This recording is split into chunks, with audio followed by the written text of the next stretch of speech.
Estamos comemorando a Semana de Enfermagem, da Enfermagem 2022 do Corém Paraná, junto do COFEM, com o tema Avanços e Conquistas da Enfermagem. Uma semana maravilhosa, cheia de novidades, temas atuais e novas oportunidades para a enfermagem se fortalecer. Tudo isso promovido pelo NEP, o Núcleo de Educação Permanente do Corém, com o apoio do Corém e do COFEM. Participe, veja o programa no site. Você pode assistir ao vivo ou depois no seu tempo.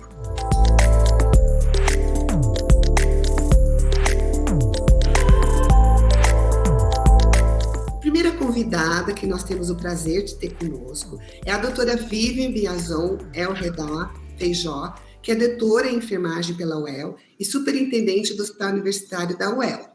Então, bem-vinda, tá? Como vai, Vivian? Queria que você falasse um pouquinho do seu trabalho, implantação do núcleo interno de regulação e suas repercussões nos indicadores de um hospital universitário público. Olá, bom dia a todos. Parabéns ao Corém pela escolha do tema e pela oportunidade. Acredito que o grande reconhecimento da enfermagem se traz através da ciência aplicada a essas práticas. Então, me sinto bastante oportunizada e representada pelo tema, tá? Então, desde já parabenizo e agradeço. Minha tese foi desenvolvida, né, no corpo desta instituição, enquanto aluna, e ela traz uma política pública, de saúde pública aplicada na gestão das práticas assistenciais. Então, eu acho que essa já é a grande contribuição. A partir do momento que a gente oportuniza um cardápio de medidas que outras pessoas podem fazer uso para implantar em outros serviços e, ao mesmo tempo, é uma ferramenta estratégica de gestão essencial para os enfermeiros e administradores que trabalham com o aumento da eficiência, da gestão, da estrutura hospitalar. Por que seu trabalho pode ser considerado inovação? O que ele traz de diferente? Apesar de ser uma política pública que foi redigida no Plano Nacional hospitalar, né, do Ministério da Saúde, ele não está implantado na sua totalidade na maioria dos serviços. E há uma lacuna importante no desenvolvimento da produção científica relacionado à questão da implantação desse serviço. Quando nós vamos buscar na literatura, ela é muito escassa ainda no Brasil. Nós temos algumas pessoas em Marília, São José do Rio Preto, Rio Grande do Sul, e não tínhamos uma avaliação mesmo dos indicadores do impacto desse serviço implantado. Essa portaria, ela é de 2012, esse serviço foi implantado aqui em 2016, e nós pudemos, através da minha tese, num primeiro artigo, produzir toda a questão do planejamento estratégico e sua interface com as relações do processo de gestão hospitalar, no que se alinha à assistência, serviço de hotelaria, governança, até mesmo no segundo artigo que eu produzi, onde nós realmente mensuramos esses indicadores e o impacto desse serviço. Então, eu acredito que a inovação, ela traz um grande ponto dessa interface, onde a assistência se divide e se multiplica, né? Não se divide, ela se multiplica com a administração e os indicadores de gestão. E como é que você estabeleceu, assim, criatividade para fazer isso de uma forma que todos os gestores, os enfermeiros assistenciais e a equipe de saúde, de uma maneira geral, entendam?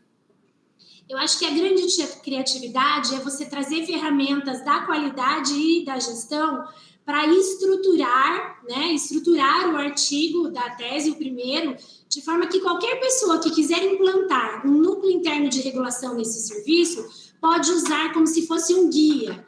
Então, no primeiro artigo, nós trazemos uma ferramenta do 5W2Hs, que é uma ferramenta da qualidade que estrutura essas ações. Então, nós trazemos o problema, o como fazer, quando fazer e o que fazer. Isso de forma bastante didática e descritiva, para que possa facilitar o leitor no entendimento e ele, através dessa leitura, traduzir essas questões para a sua prática. Nesse documento, que foi um documento base de planejamento estratégico, nós descrevemos ações simples e ações mais complexas. desde a central de AIHs de internação, o serviço de governança, o tempo de monitoramento da limpeza do leito, o acompanhamento dos dias de permanência desses pacientes, um serviço de transporte que leva e traz o paciente prontamente, né? Um check-in e um check-out de entrada de pacientes e tantas outras ações que são encontradas no primeiro artigo da nossa tese. Ótimo. Então, assim, olha, você já falou um pouco da característica do seu trabalho, que seria uma outra pergunta. Também você está falando dos impactos de uma certa maneira, né? Mas eu queria falar um pouquinho assim, ó, o que para a prática da enfermagem, porque a maior parte dos nossos ouvintes, né, e que vão nos assistir são enfermeiros, o que pode contribuir? Que especial questão dentro da sua tese, né, da sua produção científica, eles poderiam estar olhando para melhorar suas práticas, melhorar a assistência, o cuidado que a gente oferece? Olha, muitas vezes o enfermeiro está lá na enfermaria cuidando do paciente, né? Ou ele precisa ajudar a prover um cuidado que possa adiantar o seu procedimento cirúrgico, ou ele possa acolher melhor essa família, ou trabalhar a questão emocional ou social desse paciente, para que ele tenha suas necessidades humanas básicas atendidas, o seu problema resolvido e a sua alta precoce. Então, a partir do momento que eu acolho a necessidade do meu doente na enfermaria, que eu presto um cuidado otimizado, a minha tese traz um raciocínio de que, se eu otimizar este processo da assistência, se eu fizer com que o cuidado dele seja mais breve, que aconteça na hora certa, no lugar certo, de acordo com o programado, eu também vou contribuir com a administração global do hospital. Esse doente vai embora mais cedo, eu vou esvaziar esse leito mais cedo e eu vou poder colocar um paciente a mais nesse leito. No final da minha tese, quando a gente avalia, nós temos uma análise estatística robusta, você vê que diminuir o tempo de internação do paciente faz com que ele fique um dia a menos no hospital. E isso traduz, reverbera em 40 leitos a mais de internação para um hospital. Então, o enfermeiro tem um papel essencial, extremamente importante nas práticas assistenciais que se relacionam ao cuidado do paciente, para que ele tenha uma permanência o mais satisfatória possível e uma alta dentro do previsto, planejada e, se possível, até precoce, para que a gente possa otimizar o seu cuidado, minimizar o seu risco de infecção hospitalar. Quanto menos tempo ele fica no hospital, menos risco de infecção hospitalar ele tem e, ao mesmo, contribuir com a melhoria da eficiência e das práticas institucionais. Então, não tem como dicotomizar a assistência do enfermeiro lá, que faz a gestão e a assistência, e a administração do hospital. Então, para a gente encerrar, a última pergunta que eu queria fazer para você é assim, ó. Como que você tem divulgado o seu trabalho? Eu sei que você está divulgando num artigo, eu sei que a tese é disponível, eu sei que você está concorrendo ao prêmio também, né? Protagonista, que também é uma forma de divulgar seu trabalho. Eu sei que esse momento é uma forma de divulgar o teu trabalho, mas eu também gostaria de saber o que mais você tem feito para divulgar seu trabalho. Olha, o meu trabalho, eu sou uma apaixonada pelo tema, né? Eu gosto muito de estudar, trazer a ciência para as práticas institucionais. Eu sou uma enfermeira da carreira técnica, né? Sempre procurei muito conhecimento para embasar as minhas ações. Então, em todas as oportunidades de alta gestão, comissão de saúde do município, falei sobre a minha tese, comitê de crise, onde temos autoridades de saúde, promotoria, diretores de hospital, falei da minha tese, reuniões técnicas e administrativas com a alta gestão e com a equipe de gerência de nível intermediário e assistência, para que eles se enxergassem nesse processo. Então, a tese, ela serve de cabeceira para várias ações, e inclusive networking em várias oportunidades. Recentemente, falei com o Hospital em São Paulo, né, que estão em fase de implementação, e assim nós temos levado, através desse contato e das diversas participações sociais e administrativas que eu tenho, esse cuidado no sentido de dar seguimento de uma avaliação pontual e estratégica dos indicadores de saúde através de uma política pública, que hoje é obrigatória, mas ainda não totalmente implantada para muitos serviços. Ou seja, a cartilha do SUS dá certo, né? O recado da minha tese é possível fazer gestão utilizando uma ferramenta proposta pela política pública de saúde do Ministério da Saúde. Olha, doutora Vivian, muito obrigada. Obrigada porque você achou um espaço na sua agenda. Nós ficamos muito felizes, em nome do Corém Paraná. Nós agradecemos você participar conosco na mesa Inovação e Criatividade da Enfermagem, da Semana da Enfermagem, tá? Muito obrigada, um abraço, sucesso para você. Tchau. Eu agradeço a todos e desejo um bom evento para todos nós. Um abraço. Nós convidamos, né, o enfermeiro Eliezer Farias Melo. Ele é mestre na Universidade Federal do Paraná, no programa profissional, é enfermeiro intensivista também no HC da UFPR, e autor do website instrucional sobre prevenção de infecções relacionadas à assistência à saúde. Então, como vai, Eliezer? Bem-vindo. Fale um pouquinho do seu trabalho. Obrigado, doutora Maria Ribeiro Lacerda. Meu trabalho é o desenvolvimento de um website sobre IRAS, que são as infecções relacionadas à assistência à saúde na unidade de terapia intensiva. Então, realizamos dentro do programa Mestrado Profissional, no grupo de pesquisa TIS, que é um grupo de tecnologia e inovação em saúde. E por que seu trabalho pode ser considerado uma inovação? Bem, antes, o contexto de IRAS, por exemplo, ao pesquisar sobre o assunto, ele era inserido em várias plataformas, várias instituições, Ministério da Saúde, Anvisa, sites do governo, artigos de revistas científicas. Então, ele é considerado uma inovação porque ele busca reunir tudo isso e hospedar em um mesmo sítio na internet, em um mesmo site.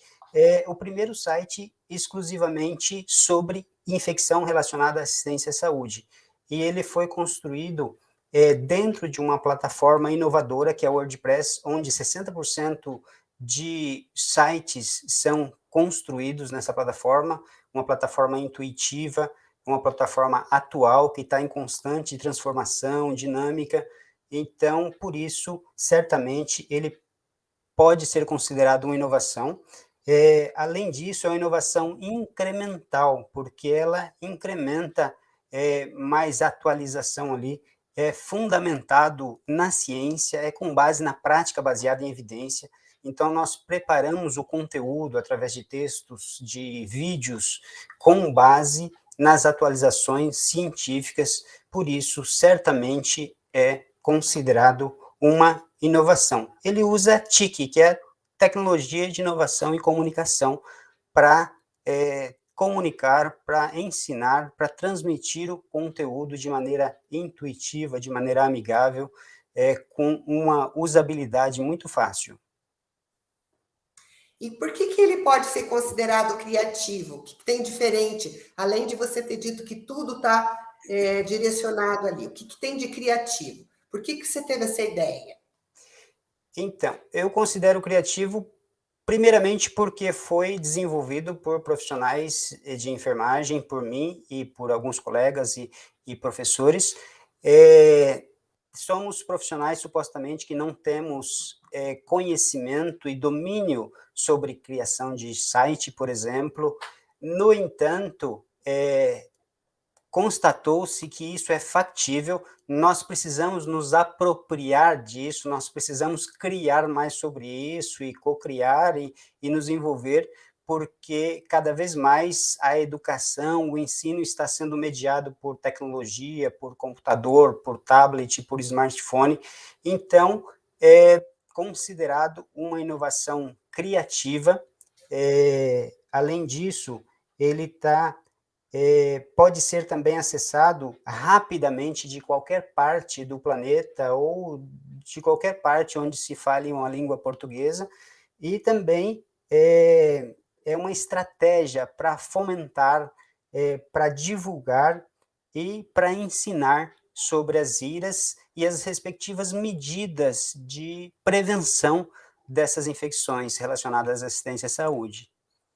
Eliezer, o seu trabalho já está colocado na mídia mesmo? Porque eu queria saber que impactos o seu trabalho, né, ele traz para a prática de enfermagem, porque nossos colegas que estão nos assistindo são enfermeiros e da equipe de enfermagem, né, os técnicos e auxiliares de enfermagem. Então, a gente quer saber se já está lá, se a gente já pode buscar, que impacto que traz para a gente. Conta para nós. Então, já está hospedado na internet, já fazem mais de um ano. Inclusive, o site na internet, ele está com aproximadamente 8.000 visualizações, quase chegando em 8.000 visualizações. Isso são pessoas do Brasil inteiro. Para a construção desse website, nós precisamos fazer vídeos, e esses vídeos foram hospedados no YouTube. No YouTube, nós temos, nesse conjunto de vídeos, que são aproximadamente 6 ou 7 vídeos, o total de 11.000 visualizações. E nós vemos ali o feedback dos comentários, que são feedbacks positivos, pessoas expressam que têm aprendido através do website. Então, certamente, o impacto é difícil aferir o quanto isso tem contribuído para diminuir a densidade de incidência, visto que outros órgãos também divulgam essas informações, conforme eu mencionei, a Anvisa, o Ministério da Saúde, aquele projeto melhorando a segurança do paciente em larga escala no Brasil, divulga bastante. No entanto, ele impacta sim, porque ele contribui para diminuir a densidade de incidência de IRAS através dos bundles, que são pacotes de medidas, conjuntos de medidas para a prevenção dessas infecções. E como é que você tem divulgado? Porque assim, não basta estar no YouTube, não basta ter um site, não basta nada. Temos que divulgar. Como é que está sendo isso? Por exemplo, aqui nesse momento é uma grande oportunidade, né? Porque enfermeiros do Paraná e a equipe da enfermagem pode estar ouvindo. Mas o que mais que você tem feito? Então, nós temos buscado estratégias para divulgação no próprio Google, através de palavras-chave. Se a pessoa pesquisa dentro do Google como infecção, ou PAV, que é a pneumonia associada à ventilação mecânica, IPCS, que é a infecção primária da corrente sanguínea, a ITU, que é a infecção do trato urinário, se busca por essas palavras no Google, certamente ela será direcionada para o site IRAS-TIS também. Além disso, foi divulgado inicialmente no próprio site do Grupo de Pesquisa TIS, que é Tecnologia e Inovação em Saúde. Foi divulgado também no YouTube, através de um canal específico. Existe um canal no YouTube chamado IRAS-TIS, que ele foi feito exclusivamente para hospedar os vídeos desse website. Então, buscando por essas palavras-chave e outras correlacionadas, a pessoa é direcionada. Além disso, também, em 2021, foi divulgado no próprio Rebem. Foi feito um artigo, inclusive um artigo que foi classificado como inovação tecnológica, que está na Rebem, e a partir disso, inclusive, aumentou bastante a visualização do website. Então, essas têm sido estratégias de divulgação. Eu tenho divulgado através de grupos de WhatsApp no trabalho, através das mídias sociais, como Instagram e Facebook, inclusive são mídias que nós podemos comunicar ciência, não só para os nossos pares, mas para toda a comunidade, através delas também. Então, tenho utilizado essas mídias também. Então, para a gente encerrar, eu queria que você fizesse uma gentileza. Fale para nós o endereço certinho para todo mundo que está aqui, nossos colegas, que eles possam ir lá te ver. Bom. Então, o endereço, para ficar bem fácil de memorizar, são duas siglas, IRAS e TIS.com, tudo junto, irastis.com. IRAS de infecção relacionada à assistência à saúde e TIS do Grupo de Pesquisa, Tecnologia e Inovação em Saúde, irastis.com. Se você entrar lá, você terá acesso ao conteúdo, aos textos, hipertextos, vídeos, links e diversos outros materiais de órgãos como Anvisa, CDC e CDC. Então, é isso aí. Muito obrigado pela oportunidade. Então, nós que agradecemos, Eliezer, a sua participação. O Corém, né, em nome do Corém Paraná, eu agradeço a sua participação na Semana da Enfermagem, né, de 2022, no tema Inovação e Criatividade na Enfermagem do Paraná. Com certeza o seu trabalho é. Muito sucesso, tá? Obrigado, doutora Lacerda. Obrigado pelo privilégio.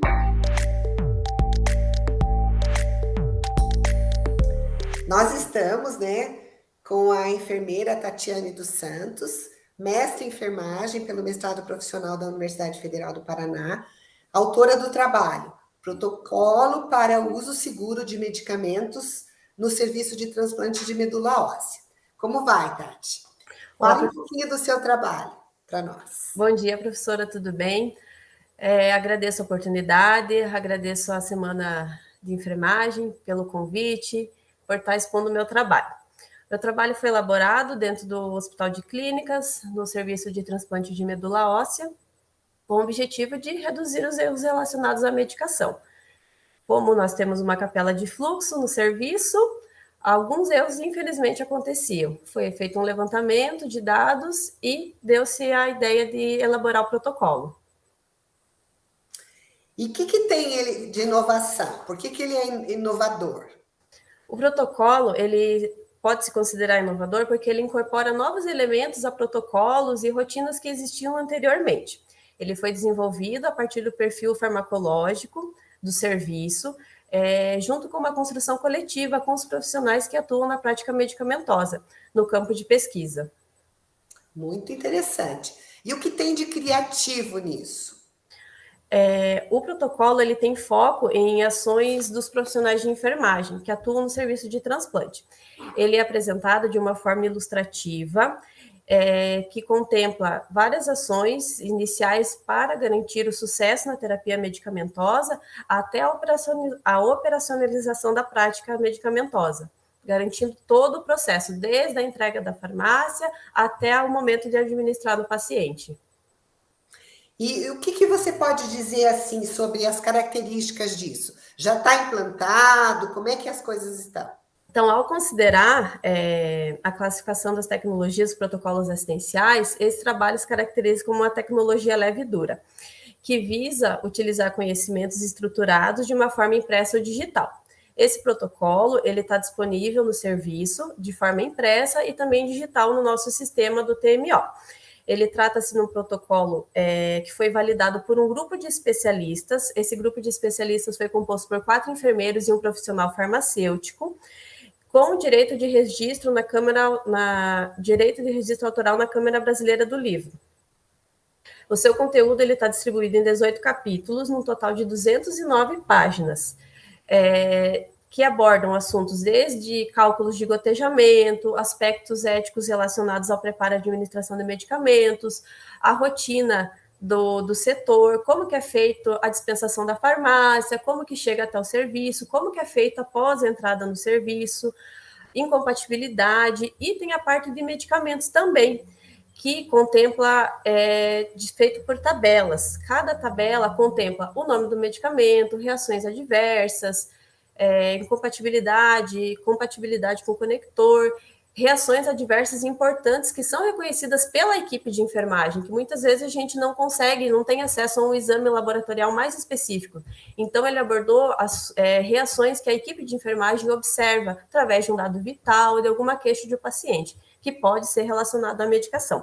E ele também tem a forma correta de descarte do medicamento. Você acha, assim, que, por exemplo, esse teu protocolo poderia ser usado em outras unidades de TMO ou unidades que eventualmente trabalhem com esses tipos de medicamentos? Sim, acredito sim. Claro que adaptando a realidade de cada serviço, né? Visto que eu fiz um levantamento farmacológico específico do meu serviço, acredito que cada setor poderia fazer, sim, adequando as suas respectivas realidades.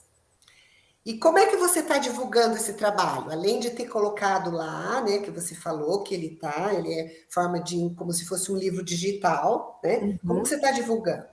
Esse trabalho, então, foi, durante a elaboração dele, tanto os profissionais do serviço que foram envolvidos na pesquisa também, eles demonstraram interesse tanto na construção como a viabilizar a implantação. Então, ele já foi implantado, foi validado, implantado no serviço, e ele foram feitas reuniões com toda a equipe, desde a construção, que temas que seriam mais importantes, o que poderia melhorar. Então, foi feito grupos de discussão para elaboração e depois eu fiz reuniões com todo o grupo após a validação para passar as principais mudanças na nossa rotina. E assim, para assim garantir o uso seguro da medicação e o uso correto do protocolo. E ele também foi publicado um artigo da dissertação, né, na revista Cogitária, no qual ele descreve todo o método de desenvolvimento da pesquisa. Você já apresentou esse seu protocolo nos eventos de TMO? Não, ainda não. Você pretende fazer isso? Pretendo, só que como estava tendo mais online, eu fui deixando, eu queria para fazer um presencial mesmo. Tá certo. Então, olha, o Corém, né, em nome do Corém Paraná, eu agradeço a sua participação na Semana Brasileira da Enfermagem, né, do Corém e do COFEM, no tema, né, inovação e criatividade. Eu acho que realmente seu trabalho tem essa característica, né, você foi indicada pelo programa, então muito obrigada pela sua participação. Obrigado à universidade pela indicação do trabalho e ao Corém também pela oportunidade de divulgar o trabalho, que foi bem suado para fazer. Acredito.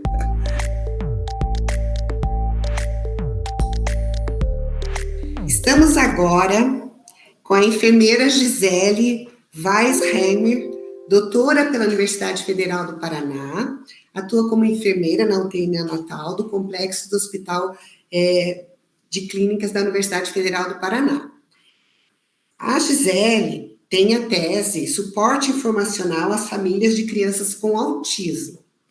E ela vai contar para nós um pouquinho hoje sobre este trabalho. Então, Gisele, bem-vinda. Gostaria de ouvir você.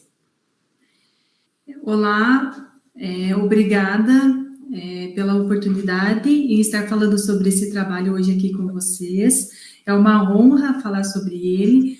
Eu agradeço a oportunidade, né, ao Conselho Regional de Enfermagem do Paraná. E eu vou falar um pouquinho sobre o trabalho, então. Então, esse trabalho, ele foi desenvolvido por mim, né, no decorrer de 4 anos, durante o curso de doutorado em enfermagem, pela Universidade Federal do Paraná, no GEFASEG, que é o Grupo de Estudos Família, Saúde e Desenvolvimento, e foi orientado pela professora doutora Verônica de Azevedo Maza. Então, eu queria que você me dissesse por que seu trabalho é considerado uma inovação. É considerado uma inovação porque se trata de uma cartilha interativa que pode ser usada para auxiliar as famílias nas suas demandas de informações que envolvem a saúde da criança com autismo. Então, as inovações tecnológicas, elas são utilizadas para favorecer o aprimoramento do cuidado na área da enfermagem, e essa cartilha é considerada uma inovação para apoiar essas famílias, com o objetivo de fortalecê-la para o cuidado, né, à saúde. E o que tem de criativo nessa cartilha? A criatividade desse material é que ele foi transformado, né? Então, um conteúdo científico, acadêmico, denso, em um formato aplicável às famílias, né? No caso, a cartilha no formato digital, que poderá ser acessada pelas famílias de um celular, um tablet, um computador, e ela foi desenvolvida especialmente para as famílias. Então, para isso, nós fizemos uma parceria com uma equipe do Laboratório de Design de Sistemas de Informação do Programa de Pós-Graduação da Universidade Federal do Paraná. Essa equipe, ela foi composta e liderada pela professora doutora Carla Galvão, né, e algumas alunas de graduação e pós-graduação. Então, nós fizemos, por meio dessa parceria, uma pesquisa para identificar as preferências do público-alvo, né, no caso, as famílias, para saber as preferências no uso de dispositivos, então, se elas prefeririam ler esse conteúdo num celular, notebook, a quantidade de textos que elas costumam ler, se preferem utilizar vídeo, os estilos de ilustrações, layouts e cores, então, tudo isso foi considerado. Além disso, nós fizemos um teste que nós chamamos de navegação para verificar se as famílias conseguiam utilizar menu, sumário, as interações e todos os recursos, né, que existiam nessa cartilha. Então, se eram intuitivos e compreensíveis pelas famílias. Nós também fizemos uma parceria com uma profissional da área da comunicação, que é formada na área de jornalismo, buscando obter uma linguagem adequada para o público-alvo. Então, esse trabalho ele foi desenvolvido especialmente para o nosso grupo de famílias e crianças com autismo. Então, é interessante que você falou todas as parcerias que você teve. Mas que características no produto final teve? Como é que ele é, essa cartilha que vai online, que a gente pode olhar? Que pontos você pode chamar atenção para nós? Ela tem, então, conteúdos que foram identificados, né, que as próprias famílias falaram que gostariam de conhecer. Então, eu vou falar um pouquinho sobre as características desse trabalho, eu acho que eu vou responder até um pouquinho melhor. Então, eu vou falar um pouquinho sobre as etapas da pesquisa. Então, de início, nós realizamos uma revisão integrativa para buscar saber quais as informações as famílias gostariam de conhecer. Então, nós fizemos uma revisão integrativa e também nós fizemos entrevistas com familiares no estado do Paraná, Amapá e Ceará. Foi possível essa coleta de dados em outros estados devido a uma pesquisa multicêntrica, né, da professora Verônica, que foi minha orientadora. Então, assim, nós conseguimos identificar quais as demandas de informações dessas famílias. E, a partir daí, nós selecionamos na literatura científica as melhores evidências para atender essas demandas. Na sequência, nós também fizemos uma validação de conteúdo e aparência. Então, nós convidamos profissionais, expertises na área, então, profissionais da área da saúde, educação, assistência social, direito, né, para avaliar a relevância, a atualização científica, a objetividade desse conteúdo para as famílias. E aí, sim, nós conseguimos construir essa cartilha interativa. Então, ela é composta por alguns capítulos. O primeiro capítulo, ela é composta pelas características da criança com autismo. Então, nós trouxemos alguns conteúdos sobre a definição do transtorno, sinais da criança, possíveis causas, como é feito o diagnóstico, importância do diagnóstico precoce, níveis de gravidade e também outros conteúdos. Nós também trabalhamos com um conteúdo sobre o comportamento, né, que foi bastante perceptível o quanto as famílias buscavam saber sobre isso. Então, abordamos conteúdo sobre comportamentos não desejados, estereotipias, né, e como a família pode trabalhar no dia a dia para ajudar essa criança. Nós também trouxemos conteúdo sobre os direitos da criança e família, que envolve direito à saúde, educação, proteção contra a discriminação, assistência social, mercado de trabalho, previdência social, e entre várias outras coisas.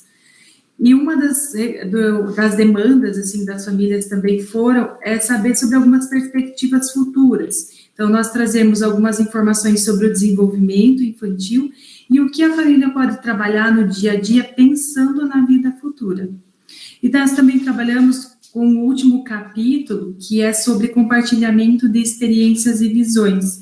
Então, nós convidamos alguns pais e profissionais que compartilham as suas experiências por meio de algumas narrativas, né? Utilizamos alguns vídeos e podcasts que serão acessados, né, por essas outras famílias por meio dessa cartilha interativa.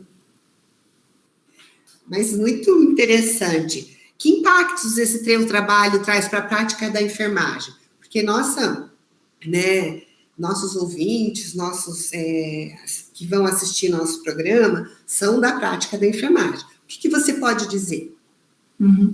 Então, esse trabalho, ele contribui para a prática profissional e de saúde, né, por meio da disponibilização de um material com informações confiáveis, né, seguras, e essa cartilha, ela poderá ser utilizada como um recurso de apoio na prática profissional. Então, esses profissionais podem utilizar essa cartilha para recomendar para essas famílias, para mostrar onde buscar informações que são confiáveis, né? Então, eles terão acesso a essa cartilha também, né? Porque o nosso objetivo é divulgar esse material amplamente.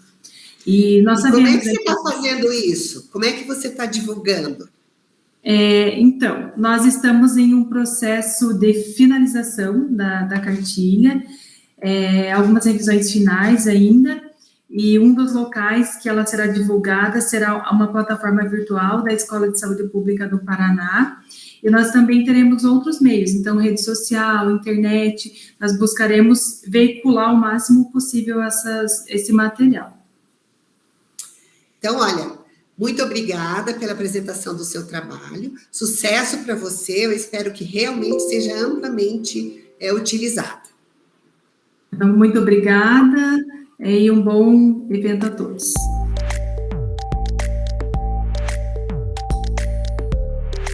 convidamos a doutora Deise Cristine Forlim-Benet, enfermeira, doutora em enfermagem pelo FPR, autora da tese A Competência da Enfermeira para o Cuidado Pré-Natal na Atenção Primária, Saúde. Como vai, Deise? Me fala sobre o seu trabalho. Bom dia, professora doutora Maria Ribeiro Lacerda. Olá a todos que nos ouvem. Eu agradeço imensamente o convite, é uma honra poder falar sobre o meu trabalho, principalmente nessa nossa semana tão especial, né, a Semana da Enfermagem. Então, eu agradeço e fico muito honrada, né.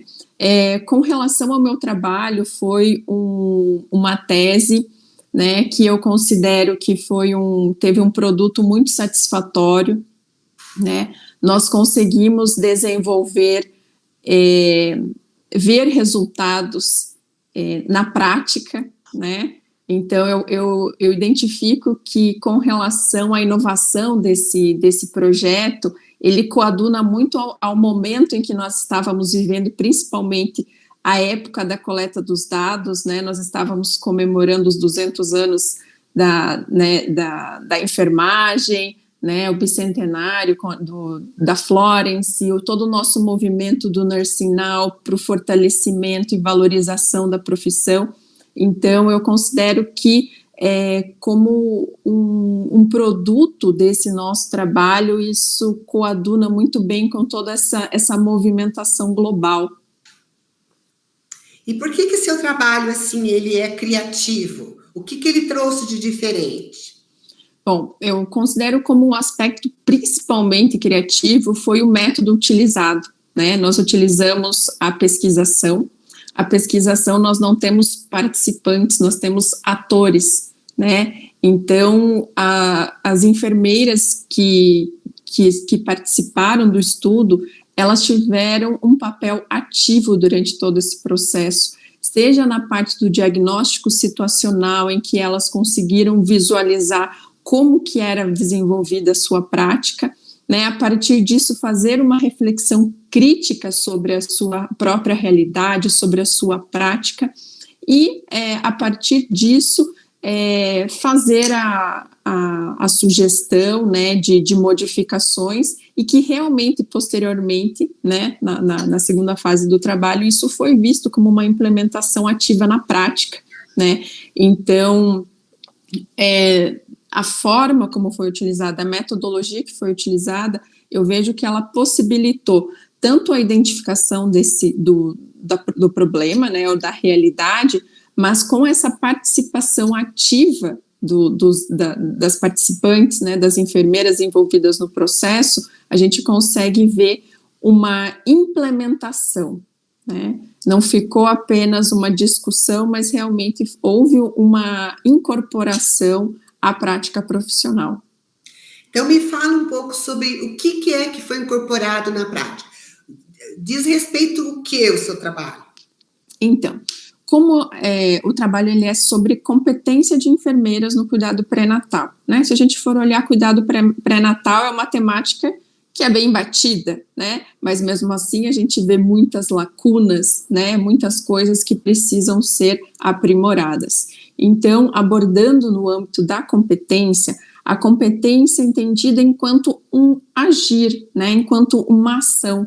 Então, não fica só no campo da ideia, fica no campo de realmente você ter os elementos, articulá-los e pôr em prática, né? Então, no âmbito da ação. Como resultado, a partir desse fomento a uma ação para a prática, identificou-se que essas enfermeiras, elas conseguiram buscar ou resgatar elementos da sua prática enquanto enfermeiras e aplicar efetivamente na prática, né? Então, seja com, por exemplo, um apropriamento da sua própria consulta de enfermagem, seja no trancar a porta para falar, não, agora eu estou com o paciente, agora eu vou fazer a minha consulta de enfermagem, para não ter interrupções, né, para estar focada ali naquele momento, né?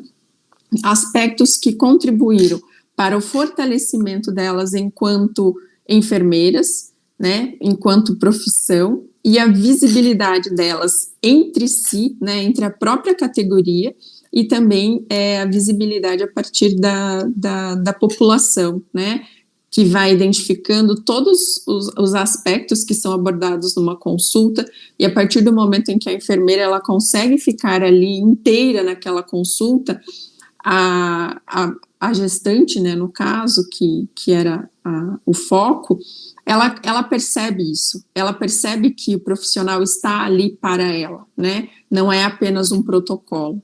Então, nesse sentido, a gente consegue trazer tanto o fortalecimento das enfermeiras, como também da pessoa que é assistida. E como é que está hoje esse trabalho? As enfermeiras continuam? Isso foi para um outro lugar? Como é que estão as coisas? Então, a princípio, esse trabalho, ele tem como alguns trabalhos, algumas publicações científicas, né, que já foram feitas, outras que estão em andamento, tanto em periódicos quanto em eventos científicos, né.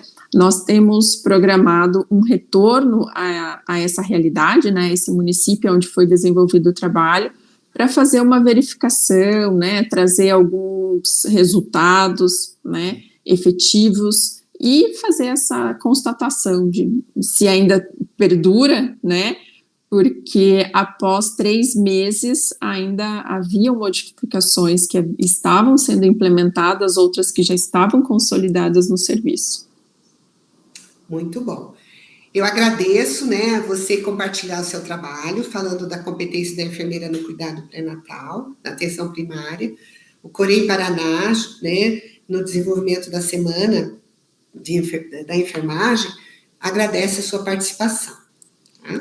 Eu que agradeço, professora, um abraço a todos e qualquer dúvida eu fico à disposição sempre.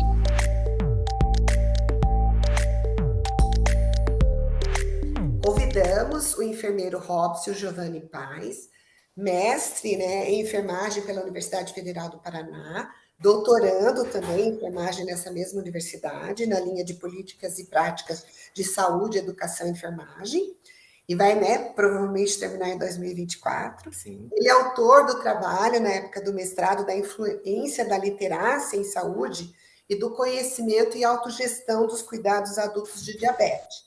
Então, você está bem-vindo, e eu gostaria que você falasse um pouco desse trabalho para nós, né, que as colegas, né, da equipe de enfermagem que estão nos ouvindo. Obrigado, professora Maria Lacerda. É um prazer aceitar esse convite do Conselho, né, para divulgar realmente esse trabalho e a importância que esse trabalho tem para a prática do enfermeiro. Principalmente por se falar de consulta de enfermagem, se falar de doença crônica, né, falar de diabetes. Então, esse trabalho, lógico que nós tivemos dificuldades por conta da pandemia, né, e tivemos que utilizar e mobilizar outros recursos, mas da importância do enfermeiro avaliar a pessoa com doença crônica, avaliar o seu contexto de saúde, né, para que metas sejam pactuadas de acordo com a realidade de cada pessoa, né, trazendo essa pessoa para a centralidade do cuidado. Então, eu coloco que a grande importância, né, a grande reflexão desse trabalho é a centralidade da pessoa. E por que ele é inovação? O que é assim, além da questão da centralidade, mas o que é a inovação dele? Olha, professora, nós utilizamos nas consultas de enfermagem instrumentos já consagrados para avaliar literacia em saúde ou letramento em saúde, né? E também para avaliar o conhecimento das pessoas, né? Porque como alguém pode gerenciar a sua doença se ela não conhece aspectos talvez básicos, né? E quando nós aplicamos esses instrumentos, nós nos baseamos para atividades educativas a partir das lacunas do conhecimento que essas pessoas tinham. Então, e aí nós pactuamos as atividades direcionadas para essas lacunas, porque a grande parte dos participantes desconhecia o que eram sintomas de hiper e de hipoglicemia, né? mesmo que o instrumento que nós utilizamos tinha um segundo enunciado que falava: quando o açúcar está muito alto no sangue, né, o que você sente? Ainda assim, as pessoas não sabiam. Mas, durante a conversa, na consulta de enfermagem, as pessoas começavam a ligar, né, o que elas sentiam. Olha, Robson, eu vou muitas vezes ao banheiro mesmo, eu tomo muita água, eu sinto muita secura na boca. E aí, a partir disso, então, nós desenvolvíamos algumas atividades e algumas explicações que auxiliavam elas a entender e compreender mais da sua doença. As atividades educativas foram direcionadas tanto no momento da educação, da consulta de enfermagem, quanto no momento da educação e aí da atividade em grupo, né, direcionadas por meio das lacunas que esses instrumentos nos auxiliaram, né? E como que isso foi criativo, assim? O que você, além de perceber que tinha essa lacuna, né, então ele traz uma inovação, mas o que teve de criativo aí? Olha, professora, a nossa criatividade foi desenvolvida por conta né, da pandemia que veio com força. As consultas de enfermagem que haviam sido programadas não puderam ser continuadas, né, por conta disso. E aí nós sentamos e falamos, bom, a gente tem que achar um outro caminho. E aí o nosso caminho foi o monitoramento à distância. Mesmo que, né, na pandemia nós vimos um boom disso, né, as pessoas falando sobre as orientações telefônicas, e a nossa criatividade foi essa. Então, a professora Maria de Fátima, né, junto com outros alunos, já tinha desenvolvido algo seriado sobre diabetes. E aí, para os participantes que tinham WhatsApp, esses álbuns foram encaminhados, né? Nós mantivemos sempre uma comunicação, tanto de procura livre dos participantes para tirar qualquer dúvidas conosco, e também monitoramento à distância. Então, a cada 15 dias, nós ligávamos para os participantes para saber como estava a pactuação de metas, se eles estavam conseguindo alcançar, né, quais eram as dificuldades e o que nós poderíamos reformular. Então, isso foi muito importante e nós colocamos isso como a criatividade aí do nosso trabalho. Ressignificar, né? Replanejar, reconstruir. Exatamente. Então, e o que tem assim de característico nessa questão de fazer essa adaptação? O que ficou assim enquanto produto disso? Conta para nós.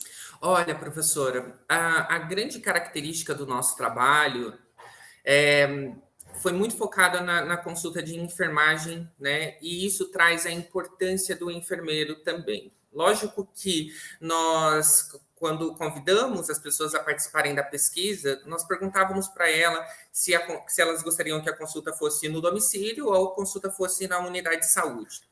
E o que me chamou mais atenção, porque tinham pessoas que tinham 20 anos de diabetes, e aí quando eu chego na casa das pessoas, né, peço para avaliar os pés, as pessoas falam, nunca ninguém avaliou os meus pés dessa forma. Né? Nunca ninguém me perguntou se eu tinha formigamento, tinha cansaço, ou foi com Doppler, né, ver qual era o fluxo de sangue, né, que estava passando ali no pé. E aí, lógico que os pacientes de alto risco para o desenvolvimento do pé diabético, nós fazíamos toda uma orientação, pedíamos para ver os calçados das pessoas, né? Orientávamos conforme eram os recursos daquela família, daquela pessoa. Então, isso foi algo bastante importante. A pactuação de metas também, porque a partir do momento que nós adentramos na casa das pessoas, nós reconhecemos aspectos que talvez dentro do consultório de enfermagem, dentro da unidade de saúde, nós não reconheceríamos, né? Que são as questões econômicas,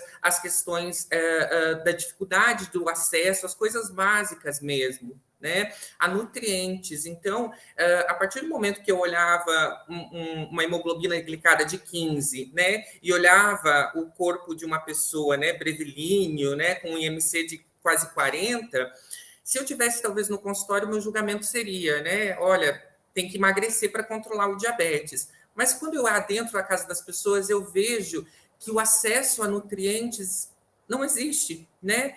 Qual é a alimentação da pessoa? A alimentação é cesta básica, né? O que vem na cesta básica? 99% carboidrato, né? Então, pactuar metas de acordo com essas necessidades dessas pessoas foi um grande desafio, né? Foi um grande desafio, mas também foi muito importante porque nós conseguimos direcionar e também a trabalhar com recursos, né, da rede de saúde. E que assim, ó, que impactos você acha que esse teu trabalho traz para a prática de enfermagem? Olha, a importância da consulta de enfermagem, a importância de estar junto a essa comunidade, a essas pessoas com doenças crônicas, né? O meu grande desejo de trabalhar com doenças crônicas foi por conta que, durante anos, eu sempre fui enfermeiro de UTI e sempre trabalhei com as complicações, então, acidente vascular encefálico, infarto agudo do miocárdio, e aí eram questões, né, amputações, e aí eu perguntava, o que nós temos para fazer? E esse trabalho me trouxe diversas reflexões, né, que o enfermeiro lá da atenção primária, ele tem muito a fazer. E a consulta de enfermagem, né, junto com a sistematização da assistência de enfermagem, o trabalho interdisciplinar, o planejamento direcionado para a realidade de cada pessoa, ele deve ser sempre falado, ele deve ser resgatado, né? Os enfermeiros que nos assistem, eu deixo um recado bastante importante sobre a força que nós temos dentro da atenção primária, né? O reconhecimento e como a consulta de enfermagem nos aproxima dessas pessoas, na interação, na confiança mútua com o outro, né? As pessoas me ligavam, né? Olha, Robson, eu estou com dúvida, minha unha cresceu, né? O que eu posso fazer? Então, assim, parece coisas básicas, mas essa é a relação, a interação que o enfermeiro tem com a comunidade, com as pessoas. Então, isso é muito importante, né? O resgate desse poder que nós temos, né? De uma consulta de enfermagem conseguir identificar características das pessoas e desenvolver habilidades para que elas também sejam corresponsáveis da sua saúde, para que elas também saibam como manejar, né, ou como gerir esses cuidados, para que a gente diminua agravos, para que a gente promova a saúde, né? Então, esse é a grande importância, eu acho, para a prática. E como é que você está divulgando o seu produto?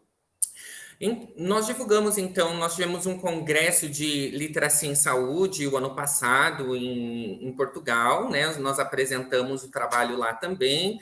No Congresso Brasileiro de Enfermagem, apresentamos um outro recorte. E também agora na Semana Nacional de Pesquisa de Enfermagem, no SEMP. E durante o processo, né, de acompanhamento dos participantes, nós também trocávamos informações com a equipe de saúde, então, sobre os casos dos pacientes, né, para que, além, lógico, das nossas intervenções educativas, né, e orientações, as pessoas também continuassem recebendo as informações e o acompanhamento da equipe da unidade de saúde.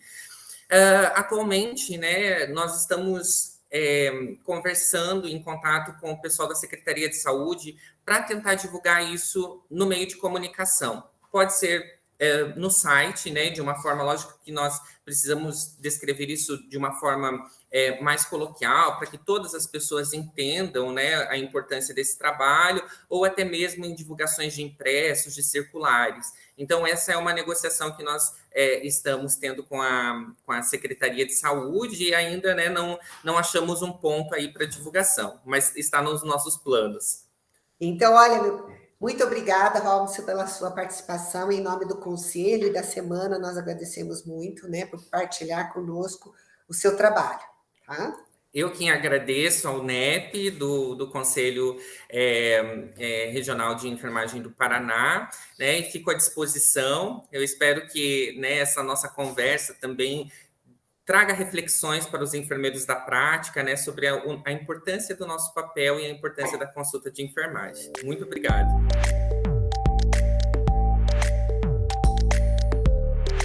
Então, estamos hoje aqui com a enfermeira Carla Moretti de Souza.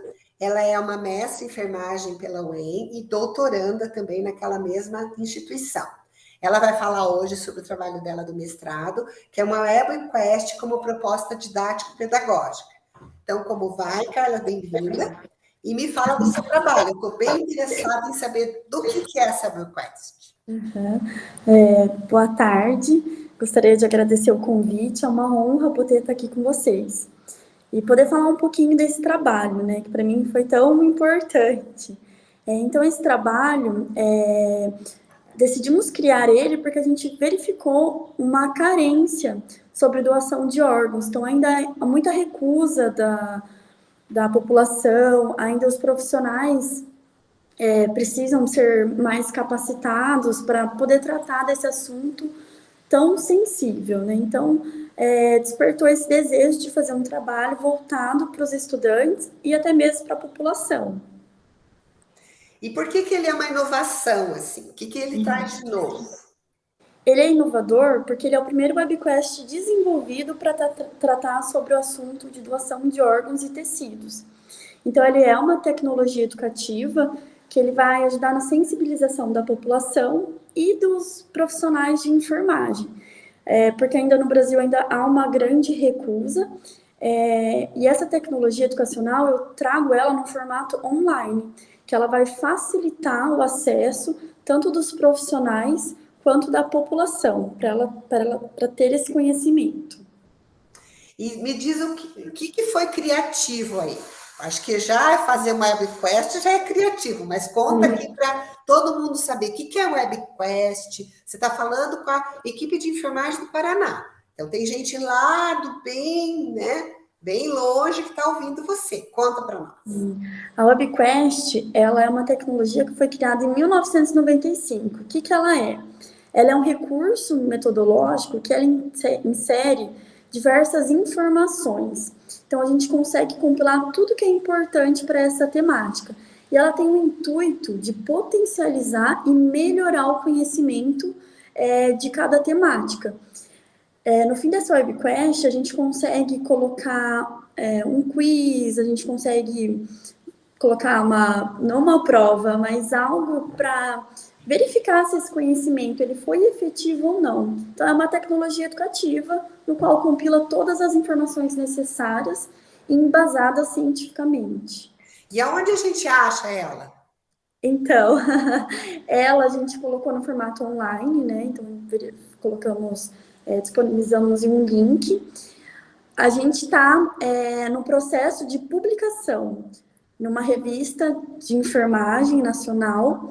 Então, nessa publicação, a gente vai disponibilizar esse site. Eu já disponibilizei essa WebQuest para o Hospital Universitário de Maringá. Então, já há uns 3 anos, eles utilizam para poder capacitar esses profissionais na área de enfermagem. E se quem está nos ouvindo, né, nos vendo, e que quiser saber assim, você não pode dar uma dica para nós, como é que a gente pode achar? Com certeza. É só colocar no Google Carla Moretti e doação de órgãos e tecidos, que vocês vão achar o link já direto e podem acessar, verificar todo o conteúdo. Também a gente tem o cuidado de sempre estar atualizando, porque o protocolo de morte encefálico, essa parte de doação de órgãos, ela sempre é atualizada, né? A cada 2 anos, anualmente. Então, a gente tem esse cuidado, porque como foi um trabalho criado no mestrado, eu ainda dou continuidade nele agora no doutorado, só que a parte de aplicação. Então, a gente sempre está tentando melhorar e potencializar essa ferramenta. Que bom. Mas me conte uma coisa aqui, assim, ó. Você falou que há 3 anos ele está sendo usado lá no hospital em Maringá. Que impactos que você já viu esse produto sendo usado? Já apareceu alguma coisa? Você tem alguma coisa para nos contar? Sim, a gente verificou que no processo, nessa parte de sensibilidade, os profissionais eles estão mais capacitados. Eles têm, então, sempre essa aproximação da temática. Hoje, a recusa no Brasil é cerca de 40% dos familiares. Então, a gente verifica que quando a gente conversa com esses profissionais, eles estão mais conscientes também. Esse estigma, eles diminuem. Então, a gente verifica uma capacitação. E o aprendizado, ele é sucessivas aproximações do conhecimento. Então, a gente verificou essa importância, esse impacto na área da saúde, nessa parte da assistência e dos familiares também. Então, olha, nós queremos agradecer pelo seu esforço. Eu ia perguntar como é que você divulgou, mas você acabou de divulgar, então estamos bem satisfeitos. Nós desejamos sucesso, é um tema muito importante, né? Muitas vidas podem ser salvas, mas eu acho que tem várias coisas importantes a considerar que quem é que faz o processo de doação, né? Então, muito agradecido. O Corém agradece a sua participação na Semana de Enfermagem, é muito importante, tá? Tenha sucesso e bom doutorado para você, tá? Eu que agradeço. Muito obrigada pela oportunidade, essa troca de conhecimento. Obrigada. Tchau, tchau.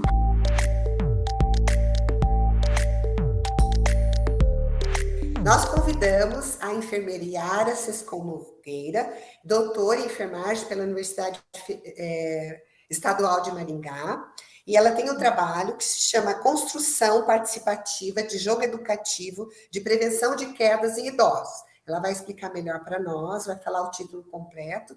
Então, como vai, Yara? Bem-vinda, nós estamos muito gratos pela sua presença. Conte para nós do seu trabalho. Olá, boa tarde, eu sou a Yara.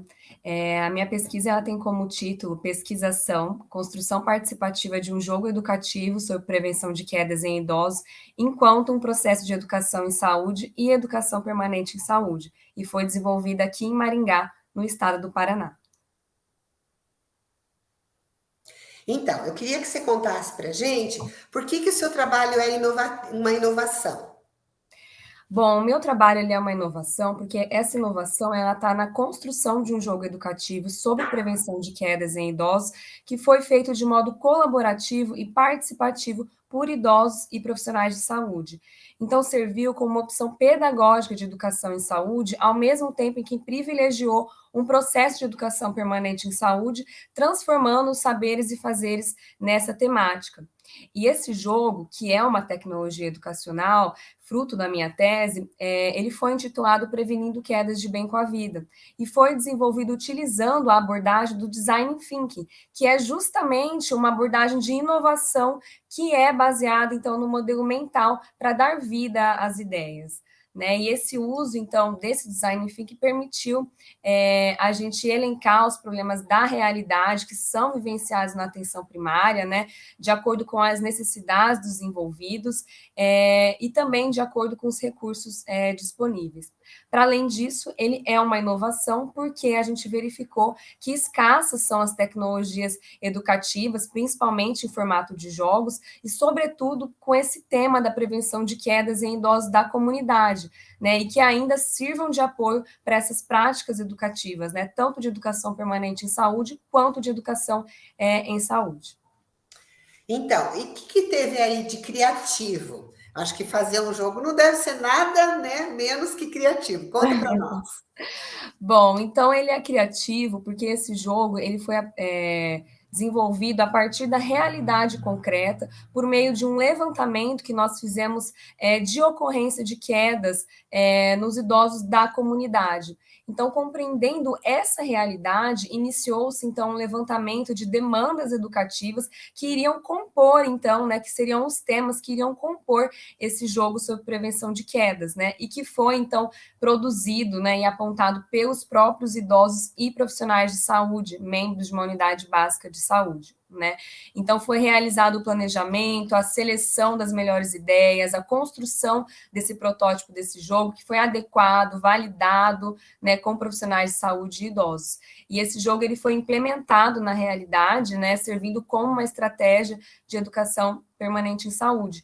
E, além disso, né, esse jogo ele é criativo porque ele permite, então, o diálogo também entre as pessoas, entre os envolvidos, servindo para o empoderamento, né, tanto dos idosos quanto dos profissionais de saúde, além de, claro, proporcionar, então, um momento de entretenimento, que seja recreativo e de lazer, e que fosse prazeroso, então, para todos os envolvidos, né, e é isso.